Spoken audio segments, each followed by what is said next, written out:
Un saludo para todos. Hoy vamos a hablar acerca de la dificultad contramayoritaria, también llamada objeción democrática. ¿Qué podemos entender por esta figura? Es una crítica a los tribunales constitucionales.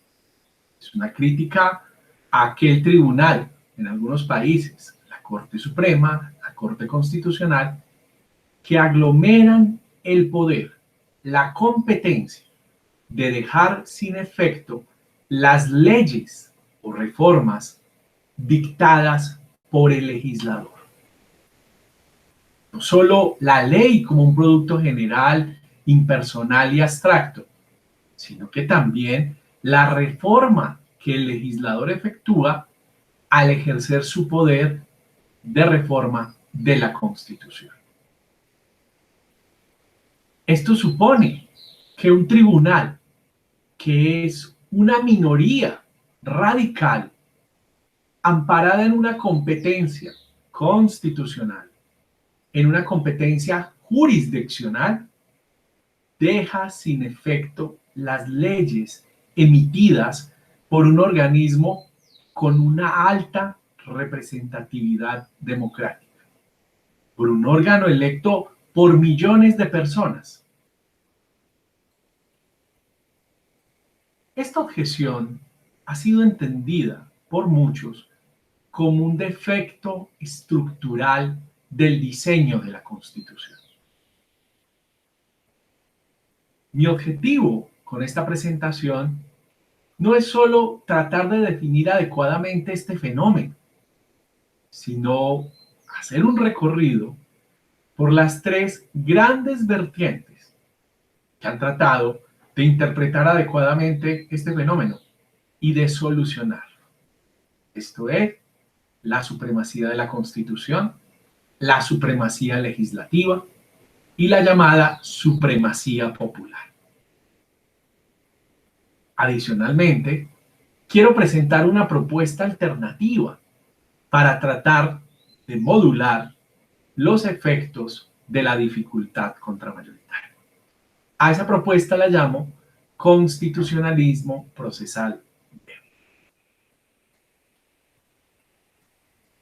El primer punto, ¿qué más podemos decir acerca de esa dificultad contramayoritaria? Y lo que podríamos decir es lo siguiente. El problema no es que un juez, a través de una sentencia, derribe el principio de legalidad, la presunción de constitucionalidad de una ley o de una reforma a la Constitución. El problema no es que un juez o 9 jueces, un grupo minúsculo de jueces, pueda confrontar al pueblo y decirle que en lugar de que promueva un referéndum o una asamblea nacional constituyente reformatoria, que no lo haga, porque a juicio de 9 personas se desconoce la Constitución. Valga decir, el Tribunal Constitucional tiene el poder no solo de confrontar al legislador, sino de confrontar al pueblo cuando ejerce o busca ejercer su poder como poder constituyente derivado a través del referéndum o del acto legislativo o de la Asamblea Nacional Constituyente Reformatoria. Incluso este poder podría ir mucho más allá, porque una Asamblea Nacional Constituyente que buscara no la reforma de la Constitución, sino que buscara la supresión de la Constitución, podría ser declarada como inconstitucional por ese tribunal. Los contornos de la dificultad contramayoritaria son enormes, son peligrosos, porque podemos ver que un grupo de 9 personas, elegidas a través de un procedimiento constitucional, de una validación política hecha por el Senado de la República, ejemplo, tanto en Estados Unidos como Colombia, con una legitimidad solo derivada podrían confrontar directamente al pueblo, podrían confrontar extremadamente al legislador, podrían confrontar el poder de reforma.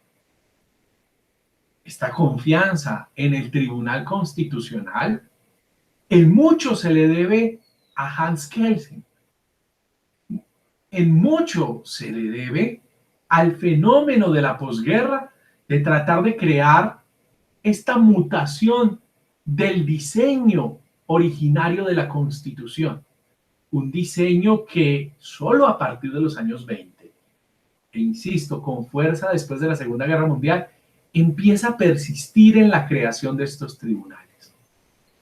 Pero el mismo Kelsen lo advirtió, nunca un tribunal constitucional podrá llegar a afectar la separación de poderes. Un tribunal constitucional no puede empezar a gobernar, no puede fomentar el gobierno de los jueces, no puede empezar a erosionar la función legislativa, administrativa o gubernamental. Un tribunal constitucional es una contención, es una garantía para evitar, y justo en momentos extremos, el abuso de la Constitución, el desconocimiento de una norma verdaderamente importante y jerárquica en el ordenamiento jurídico.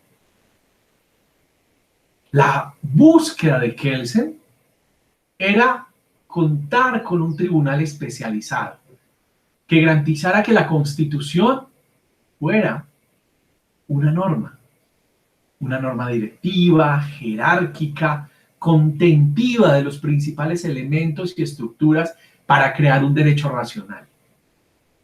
Desde luego, un tribunal especializado que evitara la politización de la Constitución, que nos llevara a cuestiones indeseables, lejanas de los derechos humanos, de las libertades. La propuesta de Kelsen, en términos originarios, es correcta. Pero también, por fidelidad a la teoría, no podemos olvidar las propias limitaciones que supuso Kelsen. Nunca un tribunal puede tratar de empoderarse al nivel de apropiarse de la Constitución. Alexander Bickel, quien acuñó de forma más potente esta expresión, dificultad contramayoritaria, señalaba que el problema mayúsculo era un problema que en tiempos más actuales han interpretado autores como Larry Kramer o Mark Tushnet. Es el problema de la supremacía de los jueces. Es el problema de que los jueces se apropien de la Constitución y empiecen a desplazar a su intérprete originario, al pueblo, al ciudadano. El problema es que empecemos a olvidar que la Constitución es un instrumento, una carta, un plan para la garantía de los derechos de los ciudadanos. Y empecemos a vivir una Constitución cuyo guardián cada vez más trata de dominar, trata de tomar, llega a poseerla casi que al nivel de ejercer un dominio sobre la Constitución. El problema es que aquello que era verdaderamente popular, aquello que legitima todo el sistema jurídico, político y social, que es la soberanía del pueblo, termina siendo sustituida, desplazada, cambiada. La Constitución se convierte en algo supremo, no por su valor, por su primacía normativa, se convierte en algo supremo por la lectura, por la jurisprudencia, por el poder que acumula el Tribunal Constitucional. Esa supremacía termina siendo excluyente. Esa supremacía puede terminar generando la falsa creencia de que los derechos solo son lo que interpretan los jueces, que la única visión que requerimos es la del tribunal, que solo la razón pública y los verdaderos argumentos de la discusión social están allí. Hay grandes peligros en creer que un tribunal constitucional tiene la última palabra en una sociedad. Y es una cosa totalmente irónica, porque podría narrarse de la siguiente manera: como algo que fue pensado como un seguro, como un elemento de restricción en casos de abuso, se convierte en una regla general. Como algo minoritario, radical, con una reducida legitimidad, termina desplazando al propietario de la Constitución. Como en una sociedad multitudinaria, multicultural, llena de diversidades, de desacuerdos, creemos que un grupo minúsculo de personas tiene la capacidad de resolver nuestras desavenencias más íntimas, los problemas morales más graves que padecemos. La ironía en este caso es que aquello que debería ser verdaderamente colectivo termina convertido en una visión excluyente, aislada y poco controlable de lo que debería ser la Constitución.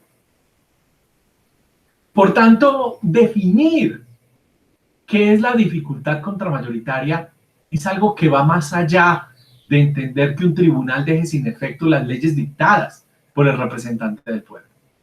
Es algo que hay que evaluar también en sus efectos, en sus consecuencias, en la acumulación de poder en manos de los jueces, en nuestra incapacidad para controlar a los jueces, en el desbordamiento del poder de los jueces hasta llegar a constituirse en un gobierno, en la acumulación de la llamada última palabra.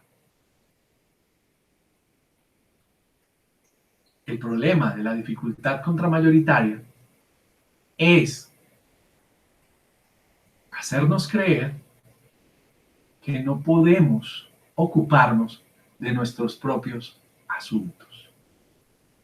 El problema es que una figura que ya acumula un tiempo importante de estar probada en muchísimos diseños constitucionales, para el día de hoy, en sociedades complejas, pero también en sociedades que cada vez participan más, que protestan, que tratan de ser escuchadas, contar con un instrumento jurisdiccional que, aunque alega defender la Constitución, le termine quitando el poder al pueblo o reduciendo los discursos sociales, eso puede terminar siendo algo anacrónico. Es decir, algo que no se compadece con los tiempos actuales. La conclusión hasta acá podría ser: es verdad, nosotros necesitamos repensar el diseño constitucional. Necesitamos repensar si es necesaria una garantía jurisdiccional, si es necesario un tribunal con 9 personas, en el caso de Colombia 5 hombres, 4 mujeres, si es necesario que deje sin efecto las leyes de manera definitiva, si es necesario que cuando ellos dicten una sentencia, esa norma no pueda volver a ser creada cuando la inconstitucionalidad proviene por vicios de fondo. Si es posible modular y compaginar la existencia de un tribunal, de rescatar su valor y sus aportes, y reducir la desmovilización y los daños que la participación y el protagonismo de un cuerpo judicial puede tener. Por eso pasemos entonces al segundo punto que se anunció: las supremacías, la idea de cómo resolver este conflicto. 3 esquemas: supremacía de la Constitución, supremacía legislativa, supremacía popular. La supremacía de la Constitución podemos estudiarla a través de Ronald Dworkin. pero bien podría describirse a través del fenómeno del neoconstitucionalismo, a través de la creencia que la defensa de la Constitución es una defensa que le encomienda a los jueces un papel transformador, que le encomienda a los jueces la exigibilidad de los derechos, la garantía de los derechos. La idea de la supremacía de la Constitución no solo descansa sobre el entendimiento de que la Constitución es suprema, que no necesita ser desarrollada a través de leyes, que la Constitución tiene aplicación directa, sino que la supremacía de la Constitución, al defender ese posicionamiento especial de la Constitución en el ordenamiento jurídico y político, termina entregándole a los jueces un protagonismo significativo. Porque cada vez que hay un conflicto, los jueces van a tomar la Constitución y su dictamen va a ser tan incontrovertible porque está amparado en la primacía de esa Constitución. Ronald Dworkin nos dirá, no es un problema que los jueces defiendan la Constitución. De hecho, deben hacerlo, porque una Constitución no es más que un instrumento liberal para garantizar los derechos de las personas. Porque una Constitución no es más que un grupo de derechos. Y esos derechos son cartas de triunfo de las minorías sobre las mayorías. El constitucionalismo que defiende Dworkin parece afincarse sobre esta idea de minorías y mayorías. Parece hacer una lectura, relectura, con cierta fidelidad de los papeles del federalista, de la creencia que hay una constante amenaza de las mayorías sobre las minorías. Y por tanto el papel del juez es actuar como una contención, como una barrera que ayuda a generar un equilibrio, que defienda a esas minorías que van a ser arrolladas por esas mayorías. La tarea del juez, por tanto, es evitar que la Constitución se vuelva facciosa, que la Constitución se vuelva un discurso radical únicamente escrito por las mayorías, que asfixian, que ahogan a esas minorías, que no logran expresarse, que no logran ser escuchadas, que no tienen capacidad de negociación con las mayorías. Dworkin tomará muy bien la idea de John Hart Ely, según la cual los jueces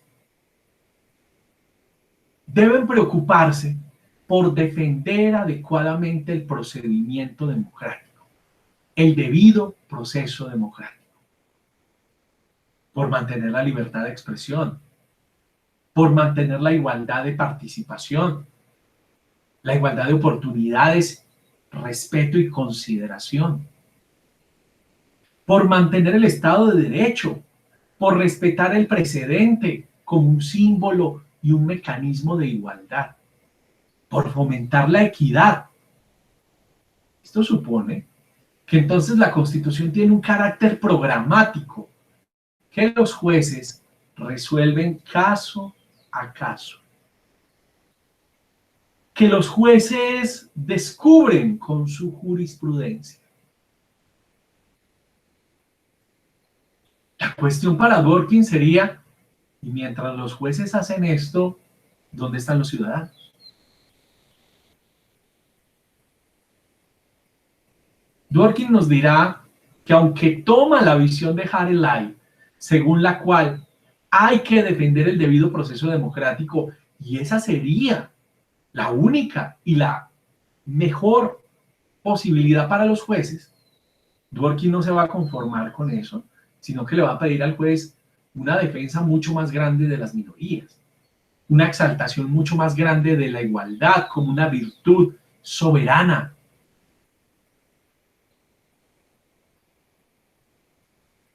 Dworkin nos dirá, la mejor oportunidad para el pueblo es estar ante la corte, La Corte tiene la tarea de ser una garante de la llamada democracia asociativa.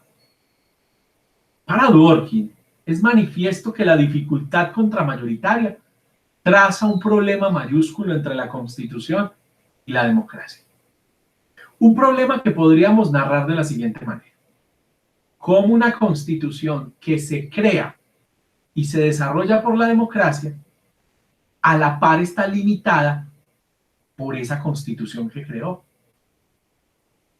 Dworkin nos dirá, la manera de modular eso, porque él lo acepta, hay un problema, es que la ciudadanía entienda que cuando va ante la Corte, eso legitima a la Corte. Que la Corte interpreta lo que pasa en la sociedad. Que la Corte interpreta la discusión pública.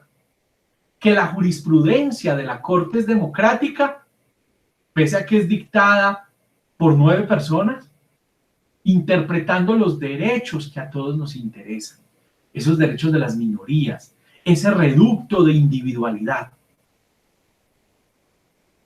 haciendo que la Constitución se preserve, haciendo incluso que la Constitución sea rígida para evitar posibles atentados contra los derechos.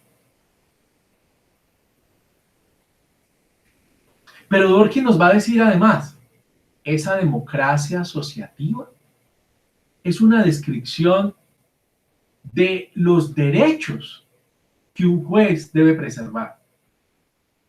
Es la expresión de las garantías que un ciudadano tiene para poder intervenir en la vida social. Es la garantía de que el ciudadano va a poder ejercer su autogobierno. Dworkin parece tener una bipolaridad, porque tiene una obsesión por la individualidad, por esos derechos de los ciudadanos. Reconoce la dificultad contramayoritaria, el choque entre la Constitución y la democracia. Confía en los jueces, pese a esa dificultad contramayoritaria, para que ellos defiendan el debido proceso democrático, reconociendo y validando la idea de John Hart Ely, pero además le va a pedir una actuación mucho más grande a los jueces, porque la democracia asociativa pide garantizar la libertad de expresión, la libertad de cultos, la participación, pero además la virtud de que esa participación sea una participación con la capacidad de influir en el otro, con la capacidad de impactar. Esa democracia asociativa tiene como eje central la tarea de los jueces de promover el autogobierno de los ciudadanos. Dworkin reconoce entonces que la esencia misma de la Constitución y la práctica democrática es que el ciudadano se pueda autogobernar, tomar las decisiones que más le interesan, tratar de convencer al otro. ¿Dónde está el quebranto entonces de la tesis dworkiana? En la idea de que todo este diseño se desarrolla ante los jueces. Que es posible encontrar acuerdos trascendentales con las sentencias de los jueces. Que las sentencias de los jueces pueden recopilar una cadena narrativa existente en la historia, leída, interpretada y transmitida por los jueces hoy. Que en esa cadena narrativa intervienen los ciudadanos y que eso dota de legitimidad al precedente y al dictamen judicial. Ahora bien, el mismo Dworkin señala en su extensa obra que los jueces se equivocan. Por tanto, reconoce que no hay que romantizar los tribunales. Que el Tribunal Constitucional de cualquier país puede cometer yerros trascendentes. que la Corte Suprema de los Estados Unidos llegó a avalar la propiedad esclavista, que la Corte Suprema de los Estados Unidos avaló las campañas políticas sin límite de financiación. Es decir, tomó decisiones que eran una interpretación libre y abierta de ciertos derechos, pero que afectaban gravemente la práctica democrática, la igualdad, que cometió graves errores leyendo de forma errada la moral de la Constitución. Porque ninguna Constitución puede tener una lectura según la cual los hombres están por encima de las mujeres. O una lectura según la cual hay hombres mejores que otros, o donde el hombre puede ser propiedad, o donde no hay igualdad en el proceso político. Pero Dworkin dirá, aún así, la Corte es nuestra mejor oportunidad.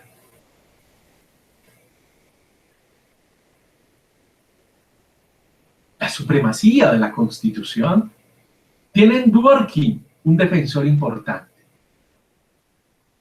En Ferrajoli, la creencia de que esa legitimidad derivada del Tribunal Constitucional, al ser electo por el Congreso de la República, en el caso colombiano, por el Senado de la República, basta. Que un tribunal se legitima por la defensa activa de los derechos. La pregunta central, a mi juicio, es: ¿y si un tribunal, aún en el mejor de los casos, aún siendo real lo que describen Dworkin o Ferrajoli,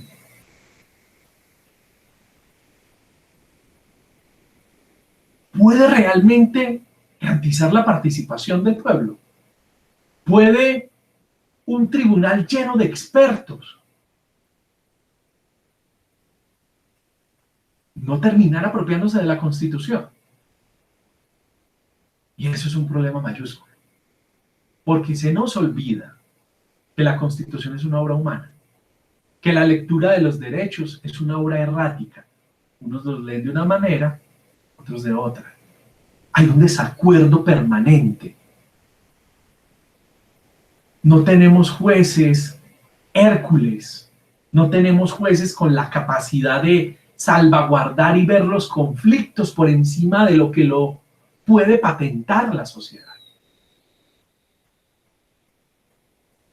Mi punto es, la lectura entonces de la supremacía constitucional termina pasando de ser una función a que la Constitución sea algo verdaderamente importante y estructural en el sistema jurídico, a algo dogmático, a algo peligroso, que termina convirtiendo a los jueces en unos superjueces, con mucho poder, haciendo sus decisiones incontrovertibles, pero nosotros no sabemos si esos jueces saben manejar adecuadamente ese poder, si todos los jueces son unos sabios. No saben de qué jueces están hablando, Dworkin, Ferrajoli o los autores del neoconstitucionalismo cuando defienden esta tesis. Valga decir, hace falta una lectura más realista de quiénes son los jueces, pero aún más allá de esto, una lectura contextual de ese fenómeno, una lectura no continental, sino particular, una lectura que nos diga que el diseño de la Constitución nos ha llevado a cometer un error grave. Hay sociedades que nunca patentan este error, pero hay sociedades en las que se empieza a ver cómo el papel de los jueces puede terminar siendo perjudicial. La siguiente supremacía de la que debemos hablar es la supremacía legislativa. Esto es, la supremacía que supone que la mayor legitimidad del Estado democrático constitucional, en el Estado de Derecho, para ser más precisos, la tiene el legislador. Jeremy Waldron es el exponente más potente de esta tesis. Y Waldron nos va a decir lo que nos jugamos cuando le entregamos la lectura, defensa y valor de la Constitución a los jueces es nada más y nada menos que el autogobierno. En lugar de decidir, en lugar de discutir, de deliberar, de contradecir, en lugar de ir a los organismos representativos, en lugar de dialogar en los foros públicos, creemos que todo lo solucionan los jueces. Y eso lo que hace es ayudar a forjar una idea terrible. A forjar no solo el gobierno de los jueces, a que los jueces se conviertan en supremos, en detrimento del derecho de los derechos, de la participación popular. Eso lo que hace es que la jurisprudencia de los jueces sea antidemocrática, porque lo que es colectivo y nos afecta a todos, casi que al nivel de entender la Constitución como un pacto social, como un contrato social, termina siendo interpretada de forma excluyente por un grupo minúsculo de jueces.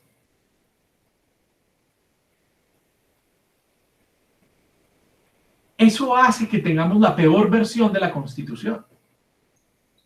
Eso lo que hace es que todos prohijemos la acumulación excesiva de poder en manos de los jueces. Y que perdamos de vista algo trascendental. Uno, que la participación es un derecho trascendente porque nos garantiza a todos la oportunidad de discutir, de proponer nuestras ideas. Dos, la creencia falsa de que los asuntos más importantes se definen ante los jueces. Ni la supresión de la Constitución en Chile, ni los derechos que ellos van a pelear en una Asamblea Nacional Constituyente, ni las protestas que se desarrollan en Latinoamérica y en Colombia tienen un protagonista en los jueces. La palabra última de esas decisiones son de la sociedad, son de los ciudadanos. Y esto es relevante. Por más activista que sea una corte, hay cosas que no puede tocar. Y eso supone que esas cosas son muy importantes. Son tan importantes que solo le corresponde al pueblo decidir. Pero tres, estamos perdiendo de vista el Estado de Derecho. Y el Estado de Derecho supone un régimen de igualdad, una idea de la ley general, impersonal y abstracta. Una idea que el activismo judicial desconoce con facilidad. Esto es, creer que para todos hay ley, que para todos hay límites, que para todos hay separación de poderes, que para todos hay pesos y contrapesos, salvo para los jueces. Y ellos pueden reescribir la Constitución, interpretarla, reinterpretarla, retirar una norma del sistema jurídico, evitar la reforma de la Constitución, escribir la Constitución, entregar una versión judicial de la Constitución, tener la última palabra sobre lo nuestro, sobre la Constitución. Por eso la jurisprudencia es antidemocrática. Pero cuatro, Waldron nos llama la atención y nos dice, el poder legislativo es un poder defectuoso. Waldron no es inocente. Él no está hablando de que ocultemos la crisis de representatividad, la falta de confianza del pueblo en su representante. Pero sí nos llama la atención sobre una cosa. No caigamos en falsedades, en malas premisas, al creer que nuestro representante, cuando ejerce un mal papel, nosotros no debemos cambiar de representante, sino que debemos eliminar la representación. Y eso es totalmente errado. Hay que elegir buenos representantes, porque la legislación posee una dignidad en sí misma. La representación del pueblo, millones de personas. Ahí hay una dignidad, ahí hay una buena fe, ahí hay un valor. Y observen esto. ¿Por qué confiar en 9 personas que no tienen ni un voto? En 9 personas que creemos que tienen mejores virtudes, sin conocerlas, sin saberlo, y no confiamos en personas que han sido votadas por millones de personas, porque repudiamos sus actos de corrupción, porque los vemos más a diario. ¿Cuál sería nuestra actitud si viéramos día a día lo que hacen los jueces en la corte? No lo podemos ver. La transparencia, nuestra capacidad de auditar, de observar y señalar al legislador es excluyente y la olvidamos. Nosotros podemos saber cómo piensa un congresista y castigarlo. Nosotros no sabemos cómo piensa realmente un juez, más que cuando vemos un proveído, pero no sabemos cómo llegó a sus argumentos. ¿Cuál fue la contradicción interna? ¿Cuál fue la pugna? Hay una virtud propia del legislador que hay que retomarla. Pero además, porque no podemos olvidar que la legislación domina nuestras vidas, que la legislación interpreta la Constitución y que la jurisprudencia es importante, pero la jurisprudencia tiene una tarea casuística específica, que esa idea de esa jurisprudencia que domina, que es abierta, es verdaderamente dañina. Esto lleva a reconocer la jurisprudencia como una fuente del derecho, pero específica, no general. Y ese es uno de los problemas del Tribunal Constitucional, su jurisprudencia erga omnes. Una jurisprudencia que castiga al legislador y que le impide al pueblo y al legislador retomar normas. Porque la decisión de los jueces termina siendo incontrovertible, incuestionable. Pero el siguiente punto que nos menciona Waldron es: habría que pensar en sociedades que deben caminar hacia un compromiso realmente democrático, hacia sociedades que quieren protestar, que quieren participar. Y eso no lo podemos perder de vista en Latinoamérica. Eso es lo positivo de todo el fenómeno de protestas y de crítica social. Es qué valor debe tener la Constitución, o si la gente puede cambiar la Constitución, o si la supremacía de la Constitución es una camisa de fuerza para que la gente no tome decisiones. Igual no nos llama la atención. Pierdan de vista. Una verdadera democracia le permite al pueblo cambiar de decisión cuantas veces quiera, porque ningún debate en una sociedad está verdaderamente cerrado.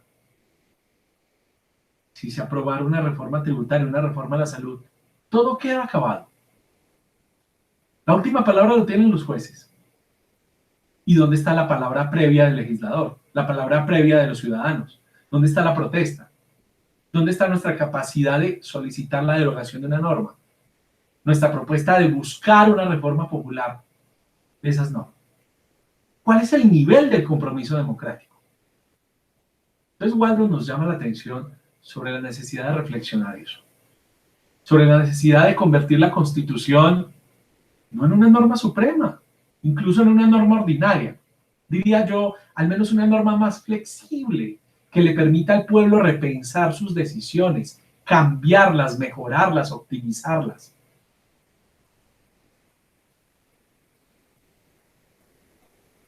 Hay 2 versiones de Waldron.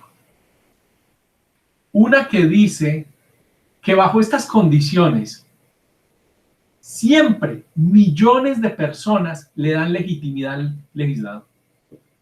Que el foro legislativo debe ser un foro social, dialógico, abierto, que es la mejor oportunidad del pueblo. Pero Waldron habla también del foro deliberativo, del foro público, del foro social, de la discusión pública. No cree, como Dworkin, que los jueces hagan mejor que los ciudadanos esa discusión. Y bajo esas consideraciones diría que la garantía jurisdiccional, que el control judicial de constitucionalidad debe desaparecer. Termina siendo una traba al diálogo social. Y termina siendo una traba porque estamos en un contrasentido. 9 piensan mejor que millones de personas. Waldron está hablando de un sucio secreto. Cita a Unger para decirnos que ese sucio secreto es creer más en las élites, en minorías radicales, que en nosotros mismos, en nuestra capacidad para decidir, en ver por encima siempre los conflictos y ver por debajo la capacidad de las personas. Está probado, dice Waldron, en el teorema de Condorcet, que siempre millones de personas o más personas tienen la capacidad de tomar mejores decisiones. Si nosotros no creemos eso, si creemos que las emociones, las capacidades, el dolor, la pasión que ponen las personas cuando discuten no son valiosas y no ayudan a tomar buenas decisiones, y que en su lugar lo hacen mejor 9 personas, entonces lo que tenemos es un problema mucho más importante. Es un problema de reconocimiento sobre lo que es ser un ciudadano que participa y se preocupa por lo público. Pero la segunda versión de Waldron nos dirá: admitamos que pueden existir unas tareas importantes para los jueces en el ámbito de la democracia. Y esa tarea nos llevaría a lo que Waldron llama los casos nucleares. No necesitamos jueces que están en todo. Hagan un descubrimiento, una reflexión. 30 años en Colombia donde los jueces están en todo. Estoy hablando del debate del control de constitucionalidad. La tarea de los jueces, y esto parece un punto de acercamiento Waldron-Dworkin, y a la par con John Hareley, debe estar para defender la participación, para defender el debido proceso democrático. Ahí es cuando necesitamos el juez. Para defender esos casos, para restablecer el debido proceso democrático, pero no para decidir por los actores democráticos, no para decir cómo deben ser las cosas, no para darle órdenes a todo el mundo, para ser ese garante, ese árbitro. El caso nuclear lo descubrimos en cada sociedad. El aborto puede ser un caso nuclear en una sociedad que convierte a las mujeres en un objeto, en una sociedad donde no se les reconoce la autonomía. La paz puede ser un caso nuclear. La igualdad de oportunidades entre partidos políticos, el control hacia el gobierno. En su visita a Colombia, Waldron habló y reconoce que debe darse paso al menos a una revisión judicial leve de las leyes. Y esa revisión judicial de las leyes comprende una actitud deferente de la Corte hacia el legislador. Comprende una actitud precisa, respetuosa, poco protagonista de los jueces para no afectar el debido proceso democrático. Tercera supremacía. La supremacía popular, que algunos llaman, a mi juicio erróneamente, populismo. Y erróneamente porque uno debe tener cuidado con esa expresión. Mm, Lo que hay que buscar hoy por hoy es la mayor participación de los ciudadanos. Y cada vez que veamos a los ciudadanos, eso no es populismo. El populismo es darle la razón a lo que piensan las mayorías sin que haya discusión, tratando de obtener beneficios de las mayorías. El constitucionalismo popular es, en palabras de Larry Kramer, Martushnet, Barry Friedman, Riva Siegel, Robert Post, autores en la doctrina muy relevantes, la posibilidad de hacer un mejor balance entre el diseño de la Constitución, que está afincado sobre la supremacía del pueblo. Todo descansa sobre el pueblo. Pero dos, en corregir el enorme error, que es decir, todo descansa sobre el pueblo y actuar siempre excluyendo al pueblo. Pareciera que ese es el relato histórico que podemos dar de la Constitución. ¿Cuándo? Cuando en lugar de darle la palabra al pueblo, le damos la última palabra a los jueces. Le damos la última palabra incluso al legislador y no al ciudadano. La Constitución debe ser un relato interpretado, corregido, enmendado, reflexionado por el propio ciudadano. Hay una pasión por la mentira. Hay una pasión, una obsesión por los jueces. Hay una obsesión por el presidente. Hay un odio hacia el legislador. Y cada una de esas cosas nos lleva a falacias, a yerros en los que el ciudadano no tiene la última palabra.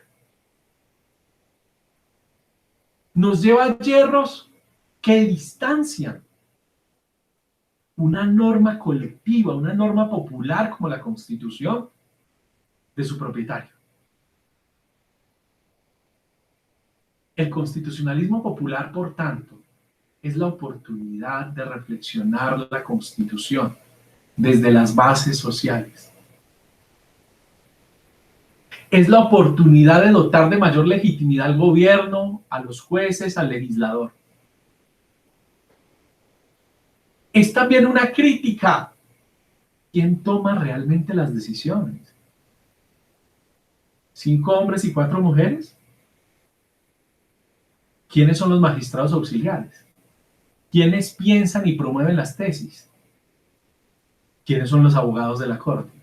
¿Qué tipo de influencias tienen los jueces? Y nosotros leemos románticamente la jurisprudencia, creyendo que es una jurisprudencia llena de probidad, que es la mejor lectura, que es nuestra mejor oportunidad, que tiene un alto nivel de corrección. Nos dirá Barry Friedman, nos dirá Larry Kramer, pues tal vez millones de personas se equivoquen, pero fue nuestra mejor oportunidad de participar, de empoderarnos de aquello que nos pertenece. ¿Por qué seguir creyendo en insumos o en estructuras antidemocráticas? ¿Por qué seguir creyendo en la supremacía, en pequeñas dictaduras de los jueces, del gobierno? ¿Y por qué seguir leyendo la historia de las mayorías y las minorías como la leyeron los padres fundadores, Hamilton, Madison y Jay, Jefferson y otros, hace 200 años? ¿Por qué tomamos ese mito y lo seguimos reproduciendo en Latinoamérica cuando esto está invertido? Los que están excluidos son la mayoría. Los que dominan son las minorías. ¿Y qué clase de minorías? Unas minorías con mucho poder. Este constitucionalismo popular es severo al decir que la revisión judicial debería eliminarse y que deberíamos empezar a trabajar sobre propuestas que nos permitan canalizar la opinión y la decisión ciudadana. Observemos algunas modulaciones en ese constitucionalismo popular. La primera, la de Barry Friedman. El constitucionalismo popular mediado de Friedman nos lleva a repudiar la obsesión por los jueces, a darnos cuenta de que el activismo de los jueces puede ser un oasis y que la corte se va transformando porque está llena de influencia política. Y que esa influencia política puede terminar leyendo y decidiendo sobre la Constitución conforme a lo que piensan las minorías y no las mayorías. Por eso Barry Friedman nos propone que los jueces podrían legitimarse y estar en sintonía con el pueblo en la medida en que verifiquen que sus dictámenes estén de acuerdo con lo que piensa el pueblo.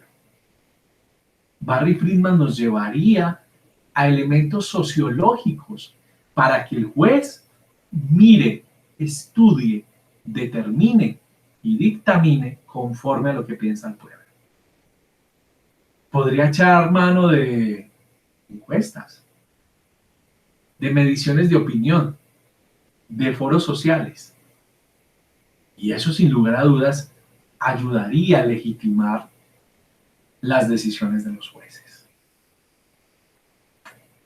En síntesis, lo que se quiere es una identidad entre el proveído judicial y lo que piensa la ciudadanía. La cuestión es, ¿son nuestros jueces sociólogos? ¿Pueden hacer juicios sociológicos? ¿Tienen los instrumentos para captar esa opinión? Pues más, están interesados en ella. Otra modulación de este constitucionalismo lo presenta Riva Siegel y Robert Post. El constitucionalismo democrático de estos autores nos lleva a una cosa, a mi juicio, muy interesante. ¿Por qué creemos que las decisiones más importantes de la sociedad se toman con una palabra: supremacía de la Constitución?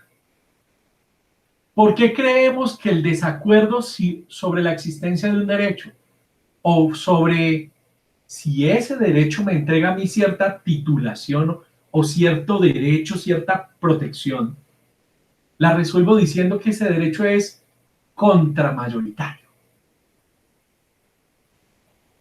Es tremendo para nosotros en Colombia y en Latinoamérica pensar eso, porque mucha de la jurisprudencia se ha dedicado a repetir eso. Y es cierto, es valioso, pero uno tiene que ir revisando esas figuras conforme al contexto.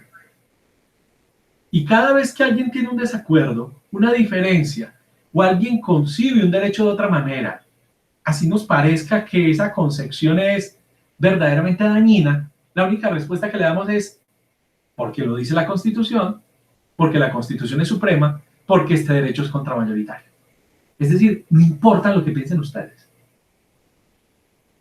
Y es una cosa terrible, porque la Constitución es un reglamento de diálogo, una discusión, y la estamos convirtiendo en una carta de instrucción, en un reglamento lleno de dictámenes imperativos incuestionables. Lo peor de todo, no creados por los ciudadanos, creados por unos monitores morales, sentados en un tribunal centralista. Rivas Siegel nos llama la atención sobre la necesidad de patentar las emociones de la gente. La Corte Suprema de los Estados Unidos dictó Roe versus Wade, el caso sobre el aborto. Y el debate murió ahí. Más de 40 años, las personas a favor y en contra siguen marchando, protestando, discutiendo y todavía tienen la expectativa de cambiar ese precedente. En Colombia en el 2006 se avala el aborto al menos en 3 casos. ¿Y qué ha pasado con ese derecho después de una década? De más de una década. La diferencia de la decisión es que allí es un precedente hecho caso tras caso. Aquí es una decisión que se impone para todos. ¿Cuánto discutimos los derechos?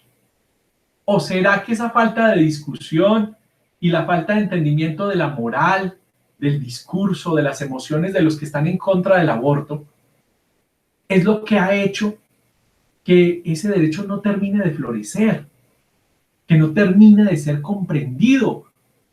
Pasa con la eutanasia también. El constitucionalismo democrático es un intento por patentar de forma adecuada, respetuosa, lo que piensa el otro, cómo se expresa socialmente, cuál es su discurso, en quitarle autoritarismo a la Constitución. Y uno no puede decir que no hay autoritarismo porque cree que los jueces son prodemocráticos, porque cree que si el juez actúa de esta manera, que si dice lo otro, sin darnos cuenta nos volvimos dogmáticos. Diseñamos sistemas que solo si funcionan de esa manera son perfectos. Y se nos olvida que son operados por seres humanos llenos de intenciones. Se nos olvida que la Constitución es un campo de discusión abierta perpetua y que no es un pacto suicida.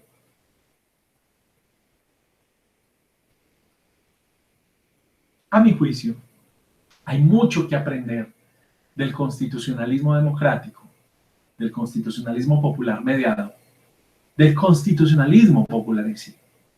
Hay mucho que aprender de la supremacía legislativa. Hay mucho que aprender de la supremacía de la Constitución. Entramos a la última parte de esta presentación. ¿Qué es el constitucionalismo procesal débil? Es la idea que busca que la última palabra no la tengan los jueces, sino que la tengan los ciudadanos. Pero no eliminando el papel de los jueces, sino redimensionándolo a través de una teoría general del proceso de constitucionalidad. Una teoría que nos dice que el proceso de constitucionalidad no es un proceso judicial cualquiera, sino que es un proceso público, abierto, que desborda las consideraciones de las normas, que conjuga la norma, la política, la sociología, la deliberación pública en sí misma.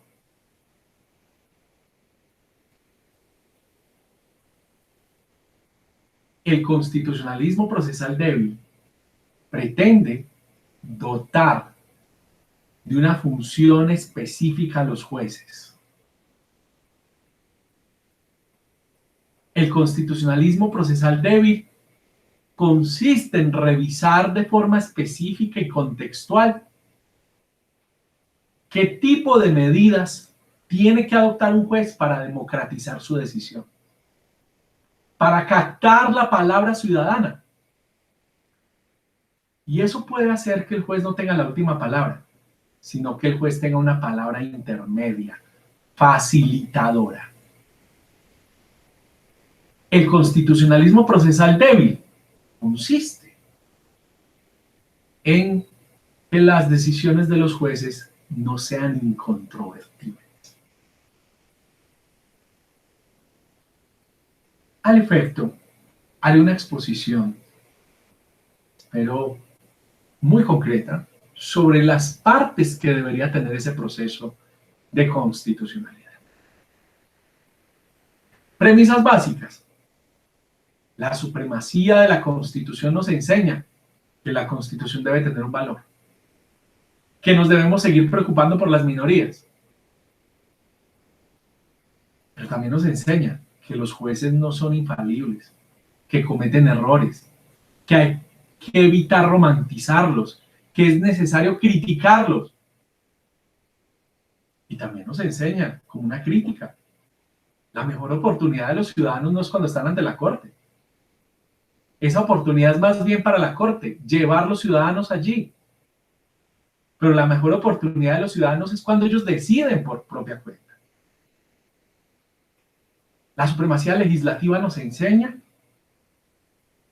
que hay que rescatar el legislativo, que por más que lo repudiemos, es una excelente oportunidad para redimensionar la representación, la participación, que el foro legislativo es una buena expresión del ciudadano, que es más transparente, que yo puedo tomar información inmediata de allí, pero que tengo que saber qué debo hacer con esa información. Por eso hay que abrir el paso a las asambleas, a los foros públicos, a los foros deliberativos. También nos enseña que es posible que los jueces sean esa contención específica, donde los jueces aparecen en ese momento particular para garantizar el debido proceso democrático. En el caso nuclear, en una revisión judicial leve.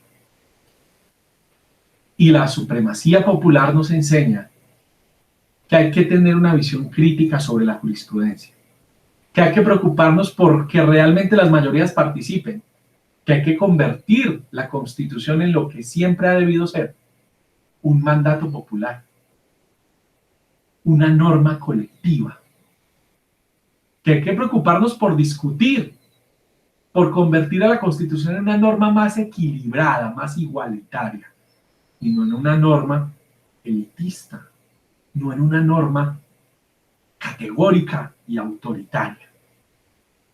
Una norma que nos lleva a responder a cualquier problema como contramayoritario, supremacía. No es una norma que ayuda a la discusión. Tal vez no es un problema de la Constitución, es un problema de sus operadores. El constitucionalismo procesal débil nos va a permitir centrarnos en figuras que nos ayuden a captar la participación ciudadana. Va a evitar la tentación de decir que los jueces no tienen ningún valor, porque lo tienen, porque son una institución centenaria, son una institución necesaria, porque son una institución especializada, pero es una institución que hay que dotar de una nueva legitimidad, porque podría convertirse en un órgano supremo, excluyente. ¿Eso qué supone? Que al juez hay que dotarlo de una tarea distinta, una tarea en la cual el juez es una palabra intermedia. El juez es el director del proceso. Tomamos el principio de la teoría general del proceso, una teoría casuística, jurisdiccional, y la llamamos a una nueva teoría general del proceso público. El juez como director del proceso es aquel que hace un mapa deliberativo de la discusión social y se encarga de convocar al proceso no porque quiere, no cuando quiere, como pasa en Colombia y en otros tribunales, porque le corresponde, porque es un imperativo procesal. Llama a los actores públicos, a los actores sociales, para que discutan la norma.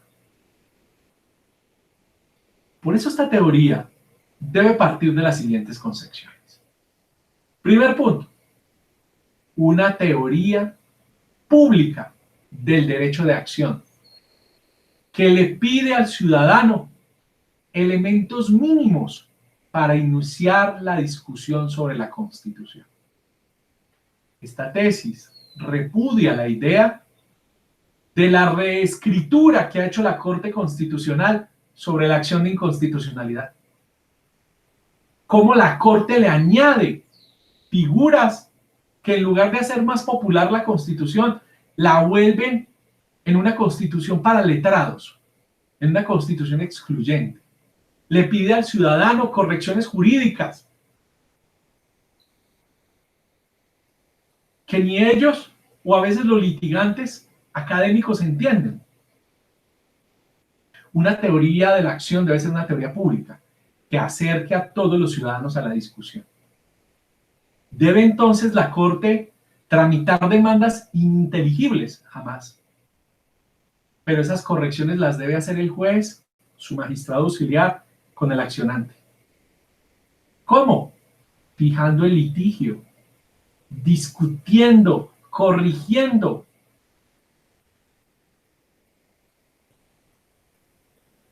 Aquí la carga la debe tener el tribunal, porque esa es su función. Y desde luego, por lealtad, debe haber una cooperación del ciudadano.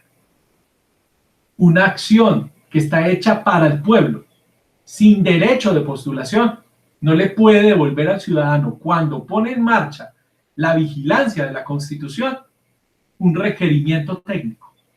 Eso es irrespetuoso. Segundo, un juicio de constitucionalidad debe ser público.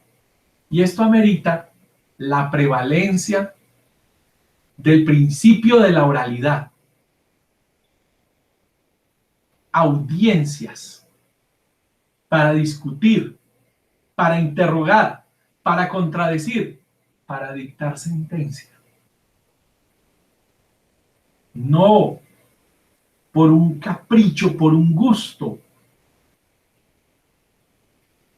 porque es necesario, porque creemos en el valor de la discusión. 3. Es necesario dotar a este proceso de prueba constitucional. Hacemos audiencias cuando los jueces quieren. Y cuando la gente habla bajo un tiempo reducido y nadie los puede contradecir.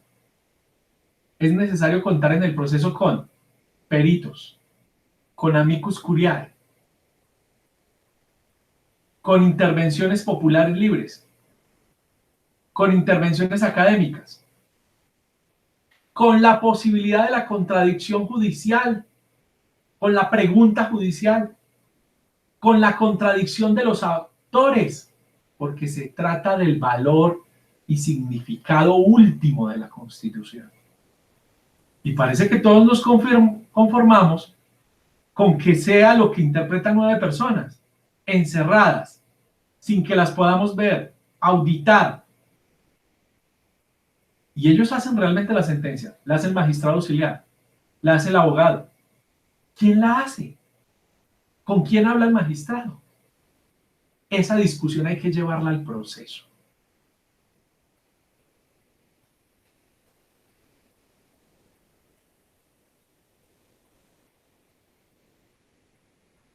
El nuevo elemento para dotar de verdadero valor epistémico al proceso judicial de constitucionalidad tiene que ser, como lo diría Nino, la discusión, la contradicción respetuosa, el carácter vinculante de la discusión popular, no una discusión aparente, como a veces nos conformamos.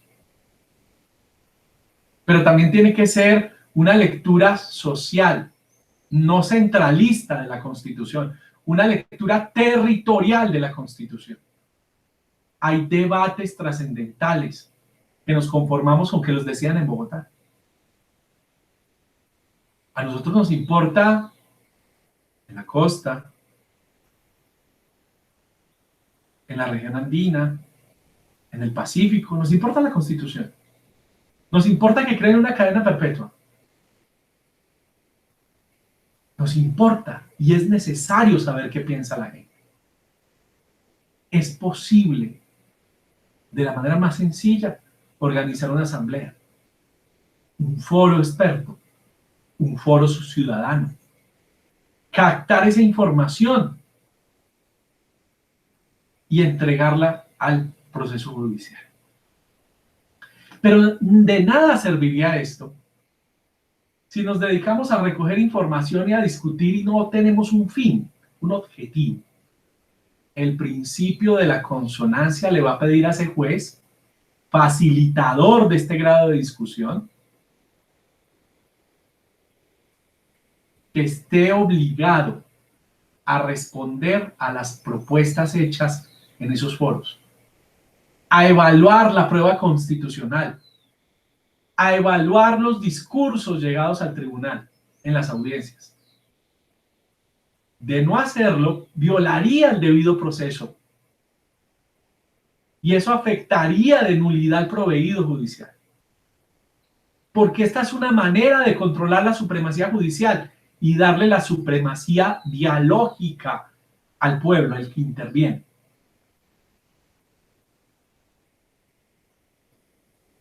Por eso el proceso es tan valioso, porque nos ayuda a estructurar y a organizar de mejor manera la información pública, el conocimiento social, el valor de la opinión, como diría Habermas. Hasta aquí podemos optimizar el conocimiento popular para optimizar a la par la legitimidad de la decisión constitucional. Pero esto debemos complementarlo con otros elementos. El primero de ellos, las decisiones más importantes de la sociedad, que polarizan la paz, el aborto, consumo de dosis mínima, la tauromaquia, por doquier de casos, en un país tan diverso, en una región tan diversa. Y todos nos conformamos cuando nos dicen que se decidió 5-4, como si estos 4 y estos 5 jueces pensaran por todos. Eso es un tutelaje moral que Robert Dahl decía sustituye la democracia. Waldron nos invoca la idea de rebatir ese nivel de decisión y pedirle a los jueces que tienen un poder tan grande que al menos tengan la capacidad de llegar a una decisión unánime. Al menos podemos exigirles cierto nivel de decisión. 7-2, hasta que no lo consiguen, no pueden decidir. Si no lo consiguen, se mantiene incólume el principio de legalidad y de constitucionalidad.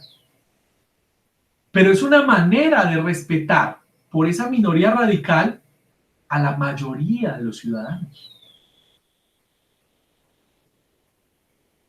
Y la otra medida que hace que de verdad los jueces no tengan la última palabra es facilitar la impugnación de la sentencia de constitucionalidad.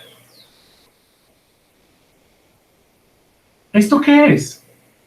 Un recurso, una impugnación que conocería el mismo tribunal, que podría presentar cualquier ciudadano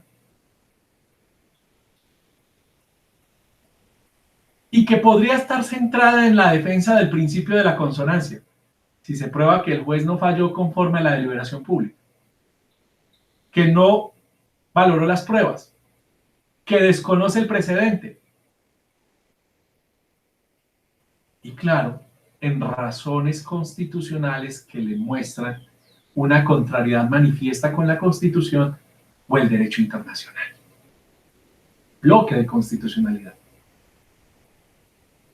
Con esto le permitiríamos a los ciudadanos cuestionar a la Corte. Pero lo más importante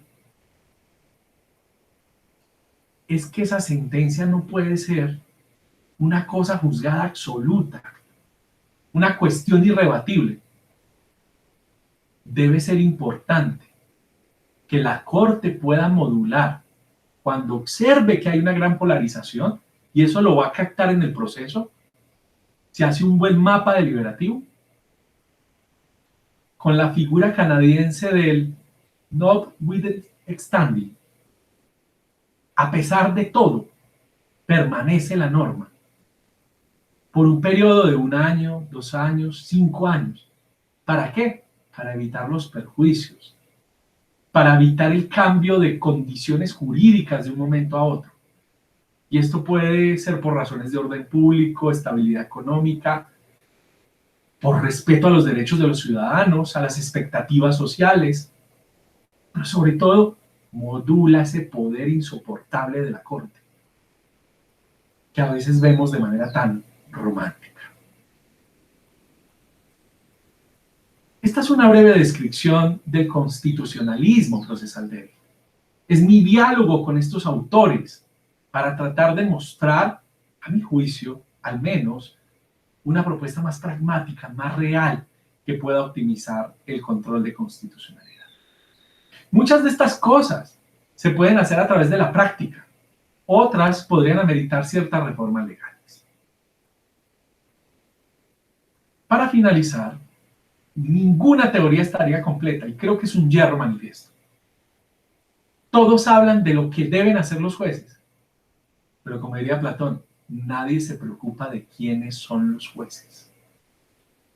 Una teoría del constitucionalismo procesal débil va de la mano de la elección de los jueces.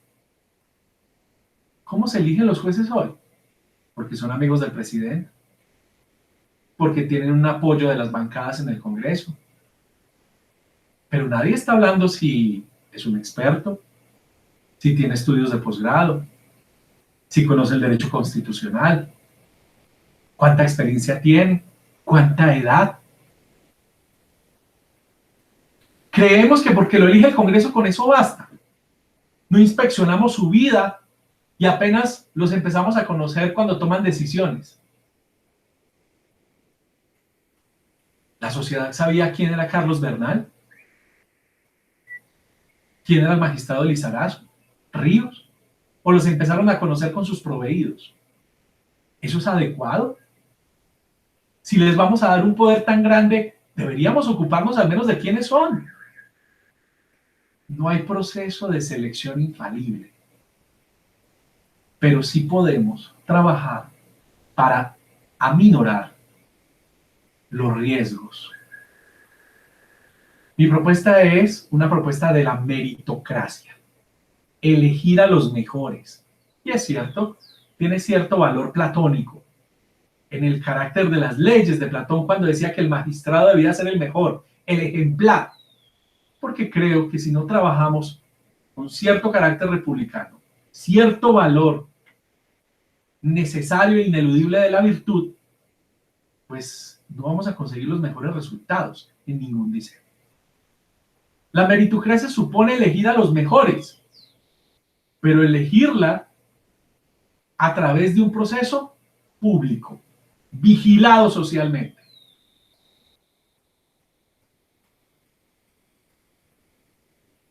Esto amerita pensar, ¿cuántos años de experiencia? 15 años. ¿O es necesario 20 a 25 años? Que nos aseguren que estamos hablando de magistrados con una edad importante. Y la gente se olvida que cuando hablamos de los viejos o de las personas maduras, estamos hablando de personas que ya nos han mostrado quiénes son, que el ciudadano se puede documentar sobre quién es, que sabemos cómo piensa y por tanto podemos hacer ciertamente predecibles su defensa de la Constitución cuando llegue a la Corte. En lo que estamos hoy es una ruleta rusa. Los descubrimos cuando están allá. Eso es intolerable. ¿Qué tipo de estudios les vamos a pedir? ¿Es necesario que allí estén doctores? ¿Es necesario que estén solo jueces provenientes de las universidades del centro? ¿Es necesario pensar en cierto carácter representativo en la elección de los jueces? Debemos ocuparnos de elegir más jueces. No basta con 9. Ese es un debate que se está haciendo en Estados Unidos, pero es un debate distractor, porque el presidente está tratando de dejar allí vitaliciamente jueces que piensen de forma distinta a la corte actual, que es una corte conservadora. Lo que quiero decir es que pensar en más jueces es bueno, pero si uno lo hace en una reforma integral, no de manera coyuntural. ¿Vamos a seguir conformándonos con una corte llena de blancos? ¿De hombres? La Constitución es mucho más que un juego de poder.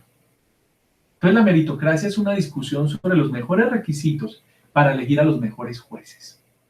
Y eso significa poderlos escuchar en audiencias públicas para ver quién piensa mejor, quién discute mejor, quién tiene una hoja de vida más completa, qué tipo de hechos pueden ser cuestionados a esos candidatos por cualquier ciudadano. ¿Quién debería hacer esa selección? Uno confía en las universidades públicas para que hagan ese tipo de selección.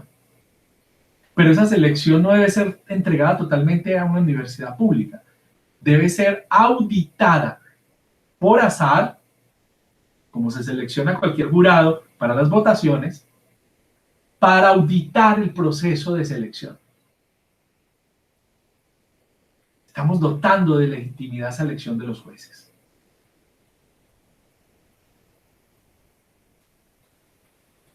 Estoy proponiendo jueces con más edad, jueces con bagaje intelectual, jueces con bagaje social, jueces que podamos conocerlos en el proceso de selección, jueces que tengan que mostrar y a los que podamos cuestionar, jueces que no nos demuestren quiénes son con las decisiones que toman a nombre de todos. Creo que es virtuoso que la Constitución solo tenga un periodo para los jueces. La figura del juez vitalicio tipo Corte Suprema de los Estados Unidos puede ser muy peligrosa. Es necesario que con un periodo de 8 años, que cruce varios gobiernos, varios legisladores, podamos fortalecer la independencia de los jueces y volver a recrear un sistema de pesos y contrapesos. Es necesario preocuparnos de quién toma decisiones sobre la Constitución, pero sobre todo, darnos cuenta que la Constitución es una posibilidad dialógica y que el Tribunal Constitucional no es un cuerpo que se apodera de la Constitución. Es un cuerpo que debe actuar de manera diferente hacia el ciudadano. Es un cuerpo que debe rendir cuentas. Es un cuerpo al que le debemos exigir cada vez más. De lo contrario, estamos sumidos en una obsesión por los jueces. Estamos sumidos en la obsesión por los presidentes. Estamos sumidos en la obsesión por la crisis de representatividad. Debemos tener una visión integral que nos haga recuperar la credibilidad en el diseño de la Constitución, en el equilibrio constante. Hay un valor verdaderamente central. ¿Cuál es? La Constitución se hace a través de la participación. Y eso nos puede entregar buenas y malas decisiones, pero en cualquier caso, decisiones legítimas. Muchas gracias.